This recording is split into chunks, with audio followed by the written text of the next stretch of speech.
সুখ দুঃখের সংজ্ঞা বলতে আমরা কি বুঝি, আসলে সে বিষয়ে বলতে চাই।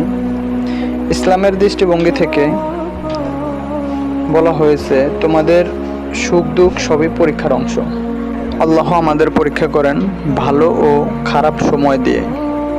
সুখে শুকর আদায় করা, দুঃখে সবর করা অর্থাৎ ধৈর্য ধরা। কোরআনে বলা হয়েছে, আর নিশ্চয়ই আমি তোমাদেরকে কিছু ভয়, ক্ষুধা, সম্পদের ক্ষতি, প্রাণহানি ও ফল ফসলের ক্ষতি সাধনের মাধ্যমে পরীক্ষা করব, আর ধৈর্যশীলদেরকে সুসংবাদ দাও। সূরা বাকারা 155 নম্বর আয়াত। সংক্ষেপে বলা যায়, পৃথিবীতে সুখ দুঃখ আছে, বাস্তব ও মানসিক দুই দিক থেকে। তবে এগুলো স্থায়ী নয়, পরিবর্তনশীল।